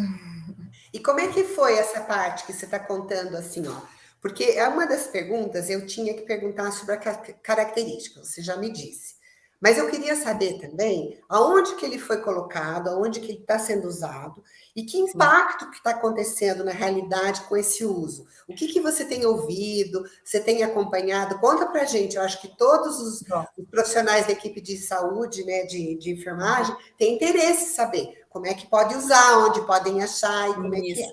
Bom, então esse jogo, né, ele trata-se então de uma tecnologia educacional em formato de tabuleiro. Então é um jogo de tabuleiro que ele foi construído de modo colaborativo por idosos e profissionais dessa referida área. Então esse protótipo dele jogo é um jogo de tabuleiro que foi produzido de baixo custo. Ele tem cartelas, ele é composto por 100 cartelas, 100 peãozinhos e alguns dados, né? E essas cartelas, elas diz respeito, então, a relação, né, as perguntas sobre as estratégias preventivas, sobre as consequências da queda e os fatores de risco. Então, é um jogo que ele acontece por meio de perguntas e respostas, precisa avançar nesse tabuleiro, e o vencedor é aquele que chega, né, na linha de chegada, e que é a linha do fim, né? E essas cartelas, elas são discutidas entre todos os envolvidos, entre todos os jogadores, né, possibilitando, então, o diálogo. Né? Então, esse jogo ele foi testado, validado no contexto estudado, né? E ele serve como uma opção para os profissionais da atenção primária desenvolverem as práticas de educação em saúde. Então, esse jogo ele é uma tecnologia educacional que é utilizado na prática como uma tecnologia para o desenvolvimento de práticas de educação em saúde, ao mesmo tempo em que promove educação permanente em saúde dos próprios profissionais que o utilizam na sua prática. Muito interessante. E como é que você está divulgando o seu trabalho? Bom, então, o meu trabalho ele foi divulgado na própria unidade básica de saúde, né? Então, ele serve e ele é utilizado na prática assistencial, no cotidiano do serviço da atenção primária, e ele também foi divulgado por meio da participação em congressos, eventos e também publicação de artigos científicos, né? E nós pretendemos também verificar a possibilidade de patente para esse jogo.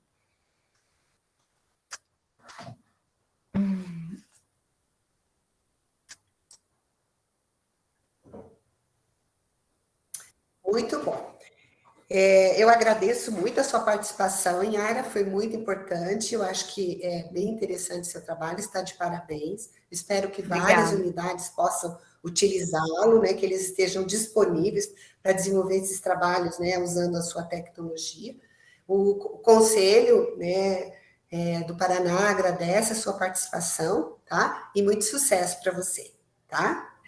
Tá bom, Maria, muito obrigada. Fico muito feliz com o convite, né? Esperamos que sim, que esse trabalho ele possa ser utilizado em outras realidades, né? Então, para os outros profissionais de saúde, contribuindo então para o fortalecimento das estratégias, das práticas educativas, sobretudo, né, no âmbito da prevenção de quedas em idosos, fortalecendo então essas ações que são desenvolvidas na atenção primária e que normalmente, né, são desenvolvidas sobretudo pelo enfermeiro, né, que tem esse papel educativo. Tá bom? Muito obrigada.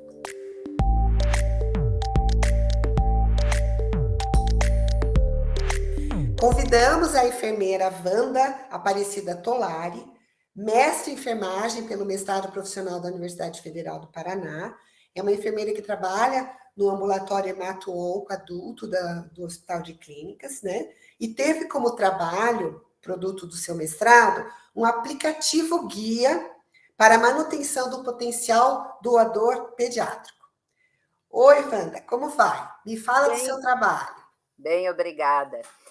Assim, esse trabalho surgiu da necessidade, enquanto eu era enfermeira da CIDOT, né, da Comissão Intra-Hospitalar de Doação de Órgãos e Tecidos dentro do HC, surgiu da necessidade, da dificuldade que a gente observava dos nossos colegas enfermeiros em relação à doação de órgãos e tecidos, a manutenção das crianças, né, do potencial doador de órgãos e tecidos. Então, ele surgiu dessa necessidade de juntar todas as etapas desse protocolo de morte encefálica e o que o enfermeiro desenvolvia dentro desse protocolo de morte encefálica. Então, esse trabalho surgiu a partir daí.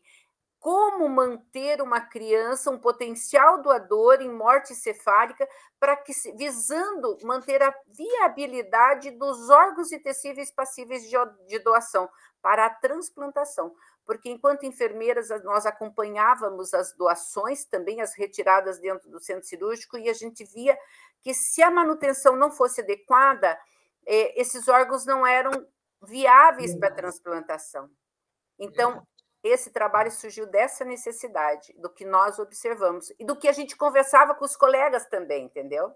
Que nossos colegas também tinham essa dificuldade, porque era algo assim, um pouco distante, esses cuidados, eram muito específicos, né? E o que isso foi de inovação? Não só pela necessidade, o que teve inovação? Por ele ter sido uma pesquisa, produto de uma pesquisa fundamentada dessa necessidade para melhoria da assistência, ele foi totalmente uma reflexão, foi buscado, nós fomos em busca de evidências científicas a respeito disso, fizemos uma triagem de todo o conteúdo para poder colocar nessa pesquisa. Essa pesquisa o conteúdo do aplicativo foi validado por experts da área, inclusive como nós trabalhamos também a resolução do Conselho Federal de Medicina, nós solicitamos que 3 médicos validassem o conteúdo dessa parte que envolveu o Conselho Federal de Medicina, nessa resolução 2173 de 2017. Então, assim, ele foi trabalhado em 4 blocos, que são os tempos, né, do protocolo de morte encefálica, e em cada bloco nós trabalhamos os diagnósticos de enfermagem, nós trabalhamos as intervenções de enfermagem baseados em NANDA também. Então, assim, ele é considerado inovação por isso. E também nós privilegiamos o acolhimento familiar. Então, desde o início, antes da abertura do protocolo de morte encefálica, a família é envolvida e a família é acolhida pelo enfermeiro. Então, nesse aplicativo também, além do cuidado, da assistência, nós privilegiamos também esse acolhimento familiar, que era algo que a gente observava que a família ficava distante e perdida. Então, nós também privilegiamos essa parte de acolhimento familiar. E o que tem de criativo nele, Wanda? Bom, a criatividade é uma ferramenta do enfermeiro, né? Da assistência com qualidade. Então, assim, nós buscamos, nós trabalhamos, fizemos um mapeamento cruzado, tendo as necessidades humanas básicas como indicadores. Então, essas necessidades foram elencadas a partir das alterações fisiopatológicas decorrentes da morte encefálica.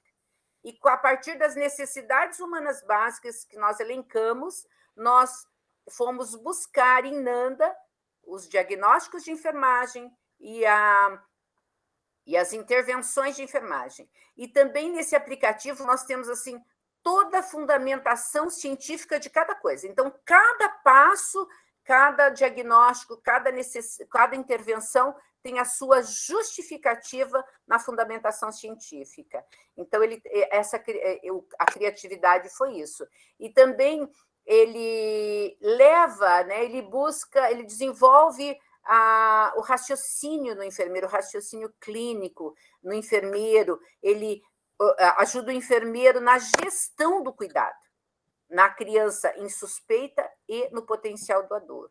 Em suspeita antes da abertura do protocolo e potencial doador a partir do momento que é confirmada essa morte encefálica. Então, ele vai dar subsídio para o enfermeiro cuidar, prestar assistência ao enfermeiro, sua equipe, e, na verdade, no processo, o enfermeiro é que gerencia esse processo, né? Esse processo de morte encefálica. O médico abre o protocolo e o enfermeiro gerencia todo esse processo de assistência.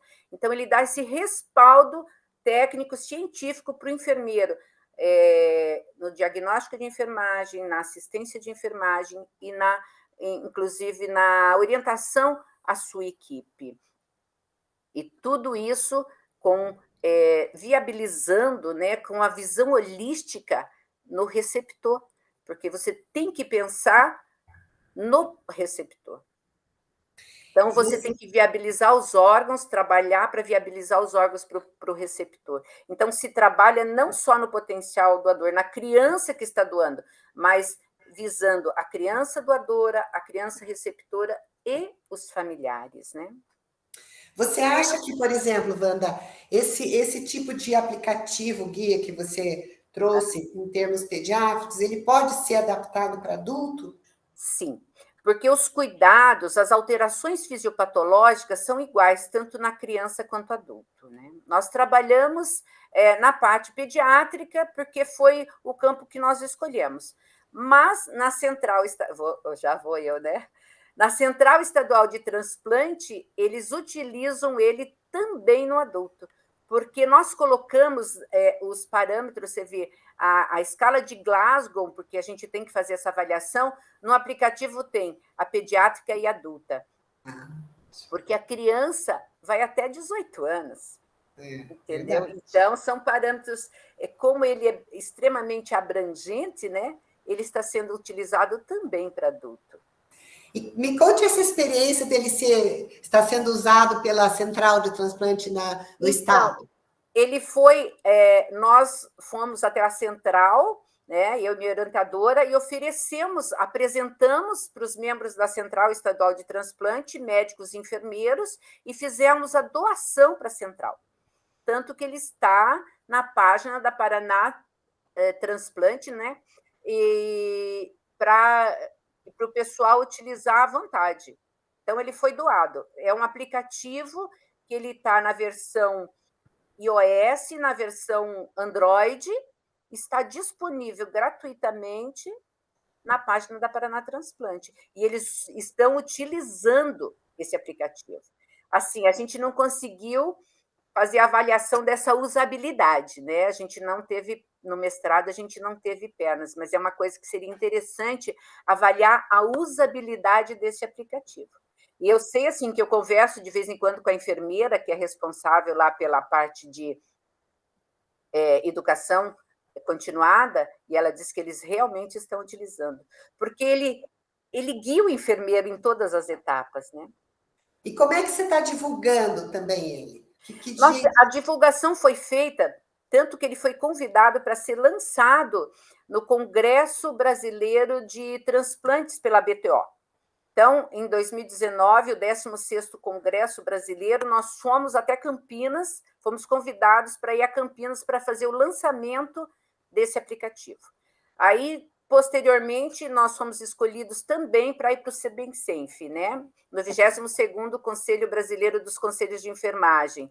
E também nós colocamos ele no Congresso Brasileiro de Enfermagem aqui em Curitiba, né? Então, assim, a gente divulgou dessa forma. E através da página da Paraná Transplante, que ele é divulgada, porque a Central Estadual de Transplante do Paraná, ela é um modelo para o Brasil.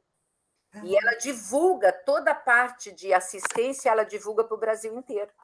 Então, a gente utilizou também a página da Paraná Transplante para essa divulgação. Isso que, assim, que nos deixa feliz, porque é um produto que realmente está sendo utilizado, né? Então, olha, nós agradecemos, né? Te damos o parabéns, agradecemos em nome do Conselho, da Semana Brasileira, né, da Enfermagem, dos conselhos do sistema, Conselho do Paraná e do COFEM, e dizemos para você que, assim, eu acho que é uma enorme contribuição, então, ficamos felizes de você estar compartilhando, tá bom? Muito sucesso. Eu que agradeço a possibilidade. Muito obrigada.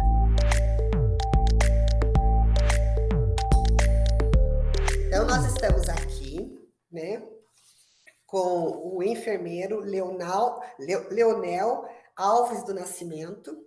Ele é um doutor em enfermagem pela Universidade Estadual de Londrina. Ele também é um enfermeiro no Hospital Anísio Figueiredo e também ele é um enfermeiro empreendedor, sócio da startup AOSO, Assessoria e Consultoria em Saúde.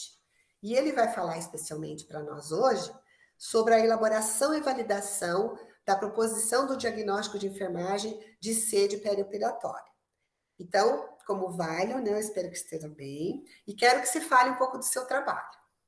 Opa, boa tarde a todos. Eu estou super bem, Maria, obrigado pelo convite, pela oportunidade de estar aqui hoje com vocês. Eu vim partilhar um pouco da minha experiência enquanto pesquisa de doutorado, né? Como você disse, o título foi Elaboração e Validação de uma Proposição Diagnóstica para sede perioperatória. E foi um trabalho inédito, um trabalho que trouxe muita alegria para a gente em fazer enquanto grupo de pesquisa, né? Então, antes de falar um pouquinho sobre o meu trabalho, eu tenho que trazer um pouquinho do histórico do nosso grupo, né? Nosso grupo de pesquisa, o grupo de pesquisa em sede, o GPS, ele já tem 12 anos de formação, né? E nós estudamos principalmente a sede no paciente cirúrgico, tanto antes dele ir para a cirurgia como depois, né? Então, como fruto desse trabalho todo do grupo de pesquisa, nós temos 38 artigos publicados, nós temos vários alunos que passaram de pesquisas em iniciação científica, alunos que fizeram TCC com a gente, alunos que fizeram seu TRE de residência com a gente também, alunos de mestrado e agora alunos de doutorado. Nós temos 3 doutores que voltaram sua pesquisa para a sede e que já conseguiram defender suas teses, né? Então, me fale um pouco do seu trabalho especialmente, né? Por que ele é considerado uma inovação? Eu quero que você conte para os nossos colegas, né? Porque é para a enfermagem paranaense que você está falando. Sim. Primeiro vamos falar um pouquinho sobre sede. O que a sede representa para o paciente cirúrgico, né? Ela tem uma altíssima prevalência, ela vai ali de 79,5% a 90,8% dos pacientes adultos reclamam de sede no período perioperatório, né? E 88% das crianças também referem esse desconforto. E o que a gente observa? Que além dessa alta prevalência, a sede traz um monte de experiências negativas para o paciente. Então, ele tem sentimentos de angústia, ele tem sentimentos desagradáveis fisicamente, como a boca seca, os lábios rachados. E esse sentimento de sede, esse desconforto, ele é sempre presente, né? Não é uma coisa que ele consegue desligar, ele consegue se entreter com alguma outra coisa e ele para de ter sede, né? A sede está sempre presente ali, né? E o que a gente percebeu? Que com toda essa trajetória de pesquisa do grupo, nós não tínhamos e não temos ainda um diagnóstico de sede perioperatória, né? Em nenhuma taxonomia, tanto taxonomias nacionais como internacionais, a gente fez uma ampla busca, uma busca bem detalhada nessas classificações e a gente não encontrou nada, né?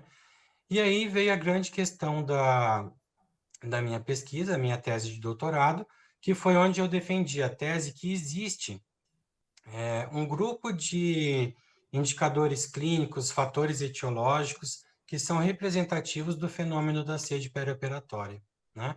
Então, aí que está o grande poder de inovação do meu estudo, né? O desenvolvimento de um diagnóstico novo, nós focamos esse desenvolvimento para o padrão de taxonomia da NANDA Internacional, porque a gente entende que a NANDA é o maior sistema de classificação de diagnósticos que a gente tem, né? Então, esse foi o meu trabalho de doutorado. E por que ele é criativo? Porque eu acho também, né, que tem uma questão. Não é só desenvolver inovativamente um novo diagnóstico. Como é que vai para lá? Como é que vai ser aceito? E o que tem nisso de criativo? Porque isso também é um processo, né, que tem que ser vivido. Sim. A gente viu que o grande processo criativo por trás desse diagnóstico, dessa formulação desse novo diagnóstico, é o potencial que ele tem de atingir enfermeiros de todas as partes do mundo. Então, imagina assim, tem um enfermeiro lá na China, os chineses gostam de estudar os nossos artigos, a gente tem várias pesquisas que eles replicaram lá, enfermeiros da Turquia também replicam os nossos estudos, né? Imagina que esses enfermeiros, eles entrem na NANDA, eles têm acesso a esse diagnóstico. Então, um diagnóstico formado pelo nosso grupo, ele abrange todos os pacientes do mundo inteiro. Então, tem um potencial, assim, que é incalculável, né, de benefícios para esses pacientes, trazendo isso uma linguagem classificada, uma linguagem padronizada, onde quando eles referem ao sintoma, a experiência da sede, a gente entenda como sede, como a gente propôs, né? Tá, então assim, ó, o que você pode me dizer um pouquinho, né, sobre as características desse trabalho, desse teu produto? Você pode dizer assim para a gente, por exemplo, dá um exemplo lá para nós, como que esse diagnóstico, pegando uma subclassificação ali, como que ele poderia ser para o enfermeiro que está ouvindo, para uma equipe de enfermagem que está ouvindo? Conta para nós, assim, para divulgar mais. Sim. O que é bacana nisso? Imagina um enfermeiro, então, que esteja trabalhando com paciente centro cirúrgico, né? Quando você tem uma classificação, um estudo diagnóstico desse paciente, ele começa a prestar atenção nos fatores relacionados, por exemplo. Ele sabe que o paciente está de jejum, ele sabe que o paciente passou por um procedimento agressivo, onde ele teve sangramento, onde ele ficou com um tempo exacerbado com a boca aberta por causa do tubo, né? E teve um ressecamento importante da boca, dos lábios, onde ele usou uma série de medicações, por exemplo, atropina, medicações que interferem na produção de saliva, né? Então, ele olhando esses fatores que levam o paciente, esses fatores desencadeantes, ele começa a pensar assim, esse paciente tem um alto risco para ter sede. Ele fazendo isso, muda uma chave no cuidado ali, que é o quê? Ele começa a observar, então, se esse paciente tem todos esses fatores relacionados, eu vou observar se ele tem alguma das características definidoras da sede. Então, ele olha, o paciente está com boca seca. O paciente referiu sede, referiu vontade de beber água. E uma série de outras características que vão guiar o enfermeiro a fazer o quê? A fazer um cuidado específico para o manejo da sede. Para a gente parar de ter um pouco essa visão ampla de que a enfermagem está lá para ajudar no que der, mas não, a gente precisa ter cuidados específicos, como a gente tem para dor, por exemplo. Então, eu vou lá e aplico um analgésico. Vou lá, observo o paciente se ele tem algum sintoma de agravamento do processo cirúrgico. Então, a sede, eu tenho uma série de intervenções que, através dessa identificação diagnóstica, o enfermeiro pode aplicar, né? E que impactos que você acha que esse teu elaboração e validação da proposição pode trazer para a prática? Você já falou que até internacional acontece isso, mas imediato, o que você acha para os enfermeiros paranaenses? Se eles começarem lá, pegarem tua tese, ler, estudar um pouquinho, o que vai impactar? Sim, pensando aqui mais localmente, principalmente a identificação da sede como um diagnóstico de enfermagem, né?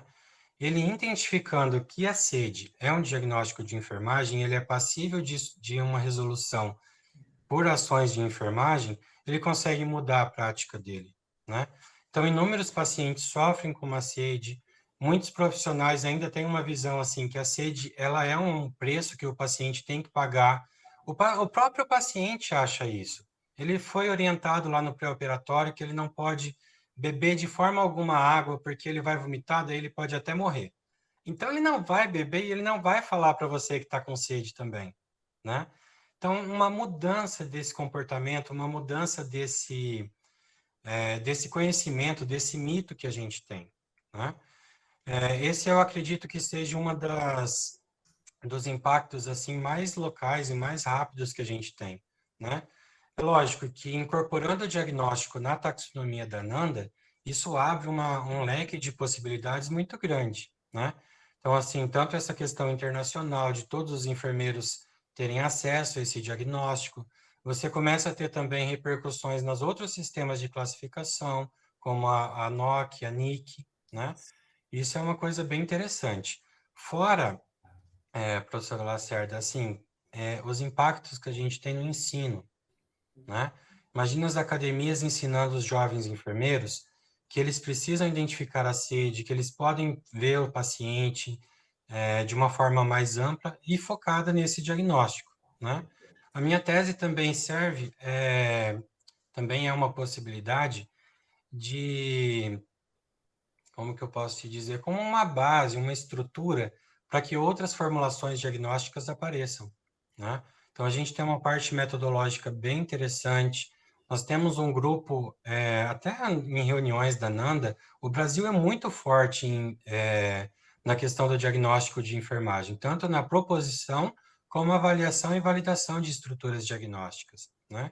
Principalmente ali quando a gente pensa no Nordeste, o professor Marcos Vinícius, o Marcos Brandão, outros professores são muito fortes nisso. E os grupos de pesquisa deles são referências na NANDA. Né? Verdade.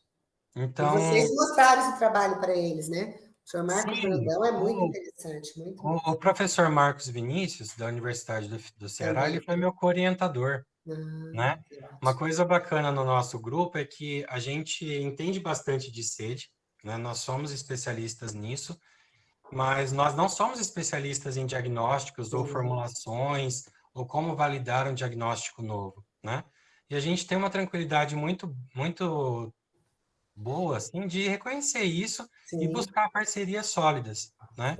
E a proposição, o convite do professor Marcos Vinícius de ser o meu co-orientador na tese do doutorado, ela vem mais nesse fortalecimento, Que né? bom. Sem ele, a gente não teria caminhado aí tanto quanto que a gente caminhou.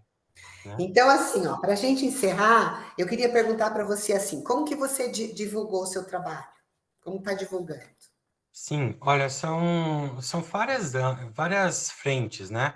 Principalmente, assim, durante o doutoramento, participação de congressos, então, tanto congressos nacionais, a gente foi num congresso da ORNI, que foi em Cancún também, que foi muito interessante, a gente conseguiu vários contatos pontuais e diferentes ali, né?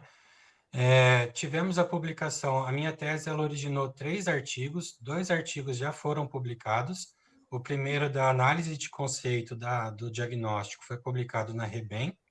O segundo artigo foi publicado na revista da ANANDA, então uma revista bacana para essa questão do diagnóstico.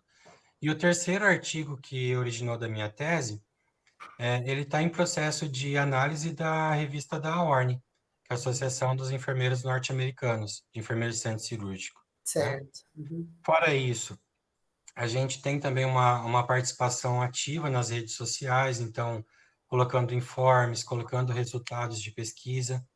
E agora o desdobramento também para a nossa startup, a Oaso, que muitos desses resultados estão sendo divulgados por ali também.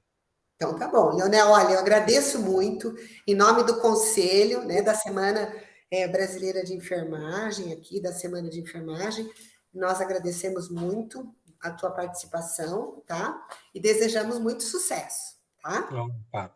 Muito obrigado. Eu também queria estender meus agradecimentos pelo reconhecimento, pelo convite de poder participar com vocês, e me coloco à disposição, né, para todo mundo que está vendo, podem entrar em contato com a gente. Tá bom, meu querido. Sucesso, tá? Obrigado.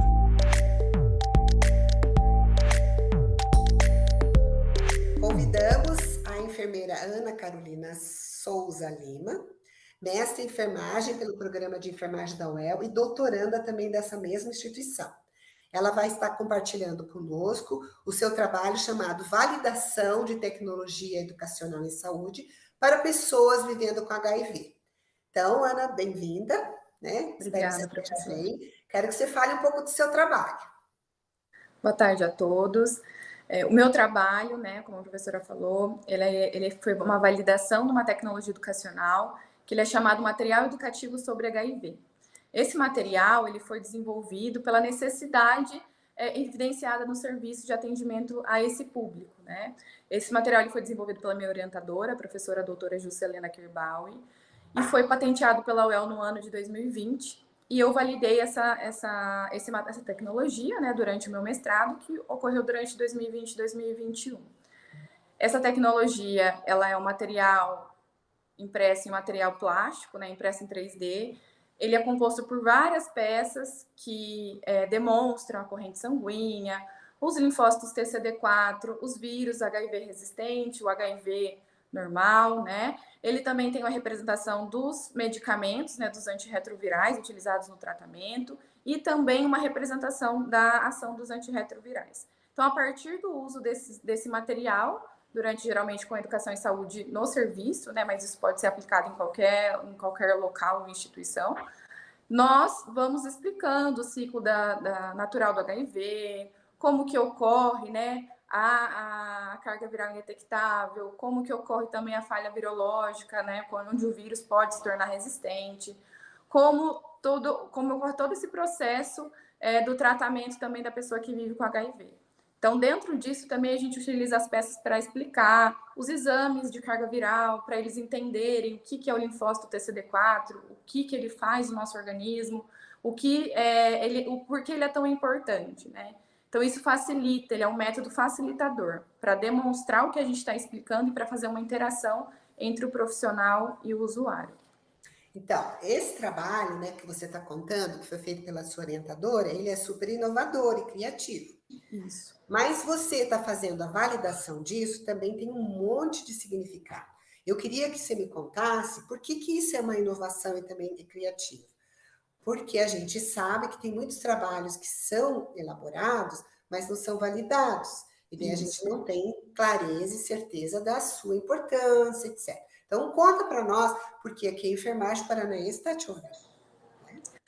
Como o Ministério da Saúde ele preconiza, né, que seja utilizado o material educativo para esse público, e ele não institui isso, não tem nada validado pelo Ministério da Saúde, esse foi o nosso intuito. Então, é um material inovador que precisa ser validado, né? Então, ele foi validado por juízes especialistas e também pelo público-alvo durante o meu mestrado, e agora a gente submeteu os estudos para a gente conseguir, né, ter um rigor científico dentro dos estudos para nós futuramente conseguirmos instituir isso no Ministério da Saúde.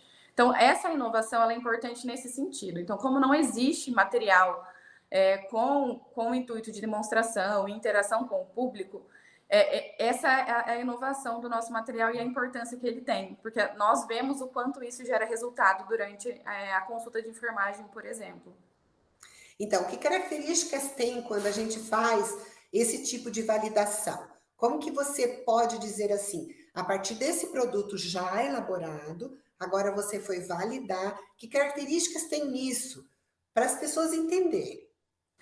A validação, né, qual que é a característica? Então, a gente faz um estudo metodológico para conseguir evidenciar isso por estatística e por também opinião de juízes especialistas na área e pelo público-alvo que vai receber isso, que esse material ele vai ser efetivo para o seu fim, né? Para o seu uso, por exemplo, como uma educação em saúde para pessoas que vivem com HIV.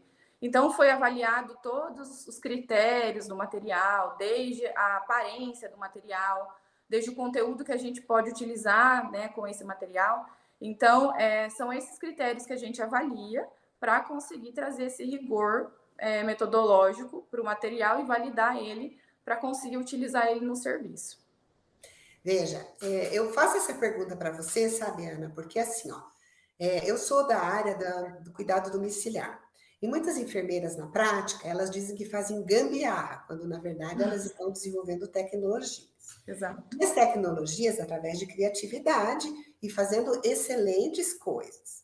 E eu digo, por que isso não pode ser realmente tecnologias do nosso trabalho?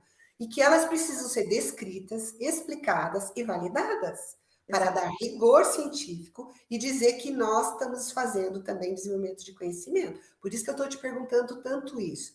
Porque eu fico me perguntando que uma das coisas que eu ia te perguntar é assim, qual o impacto desse trabalho na prática? Quando você foi fazer a validação, já mostrava impactos desse trabalho, né? Porque ele era uma tecnologia educacional. Agora, ele se transformando em validado, testado de verdade, qual é o mais impacto ainda que ele pode fazer? Você está falando, levarmos para o Ministério. Então, conta um pouco para nós isso.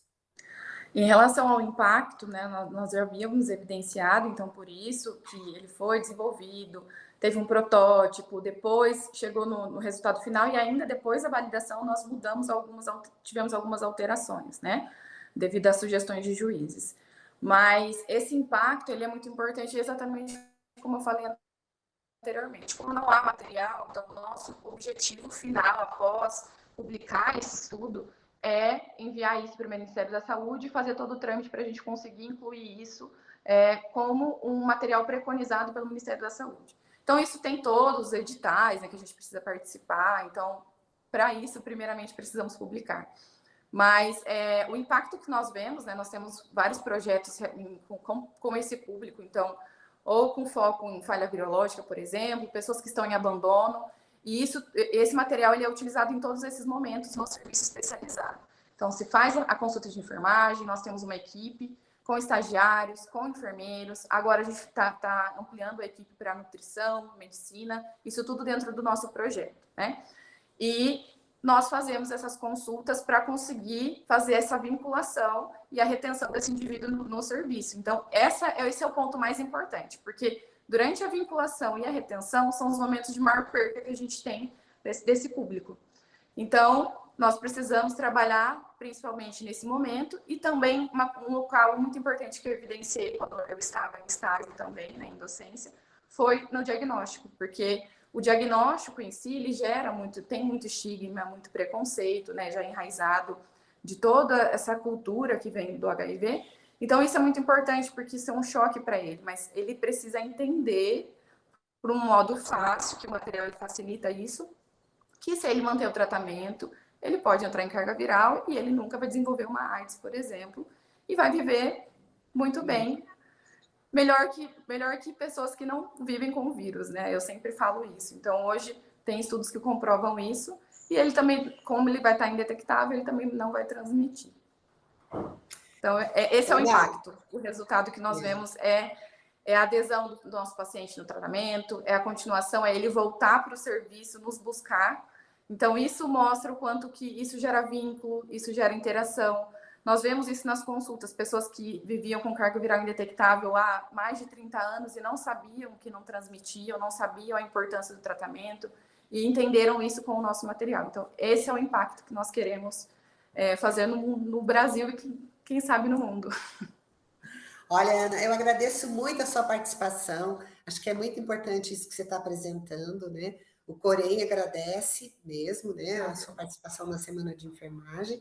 E eu também quero aproveitar para encerrar, né, essas entrevistas, dizendo que cada um que participou está contribuindo com a enfermagem paranaense, está desenvolvendo produção científica, conhecimento para a prática. E acho que a prática também, ela traz uma contribuição para a pesquisa, como a pesquisa também engrandece a prática. Então, acho que são duas coisas que, emanadas, desenvolvem o conhecimento, a ciência da nossa profissão, nos dá visibilidade e empoderamento. Eu agradeço cada um que veio aqui e compartilhou o seu trabalho, que envolveu criatividade e inovação para a enfermagem, né? Então, eu acho que todos que nos assistem estão convidados para divulgar esses trabalhos apresentados, assistirem os demais dias da Semana de Enfermagem do Corém, avanços e conquistas da enfermagem. Então, acesse o site e participe. Muito obrigada, vocês foram muito bem-vindos, estamos muito felizes com a presença de vocês. Um abraço grande do Corém Paraná.